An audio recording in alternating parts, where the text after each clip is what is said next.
പക്ഷേ 60 വയസ്സിന് മുകളിലുള്ള അവരുടെ ഈ വളരെ ചെറിയ പ്രായം തൊട്ട് ഈ പ്രേക്ഷിത വൃത്തി എടുത്തിട്ട് മനുഷ്യരെ സേവിക്കണമെന്നതുമായിട്ട് ചെന്നിട്ട് ഈ സൗകര്യങ്ങളില്ലാത്ത സ്ഥലത്ത് ഈ നഗരകേന്ദ്രങ്ങളിലെ കേരളം അടക്കമുള്ള സേഫായിട്ടുള്ള സ്ഥലങ്ങളിലെ മേടകളിൽ ഇരിക്കാതെ പാവപ്പെട്ട സ്ഥലത്തേക്ക് പോയിട്ട് ആ മനുഷ്യരെ ഇത്രയും കാലത്തെ ജീവിതം കൊണ്ട് ഉയർത്തിക്കൊണ്ടുവന്ന ഈ 2 പ്രായം ചെന്ന സ്ത്രീകൾ 60 വയസ്സുകാരായിട്ടുള്ള ആളുകൾ ഈ ഛത്തീസ്ഗഡിലെ ജയിലിൻ്റെ വരാന്തയിൽ ജയിലിൻ്റെ നിലത്ത് കിടക്കുകയാണ്.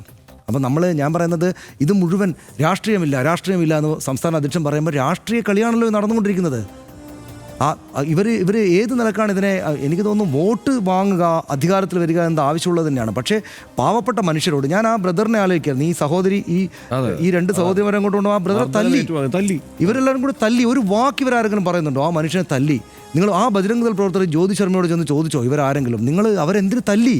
വിഷ്വലിൽ കാണുന്നില്ല അക്രമോത്സുകമായിട്ട് പെരുമാറുന്നത്. ഒരു കേസ് അവർക്കെതിരെ എടുത്തോ? അതിപ്പോ ഇവര് ഈ പിതാക്കന്മാർ മാത്രമല്ല കേട്ടോ, രാജീവ് ചന്ദ്രശേഖറും ബജരംഗ് ദൾ എന്നുള്ള പേരിനോട് പ്രതികരിക്കാൻ തയ്യാറാവുന്നില്ല. മാധ്യമപ്രവർത്തകർ ആവർത്തിച്ച് ചോദിച്ചു ബജരംഗ് ദളിന്റെ പങ്കിനെ കുറിച്ച്.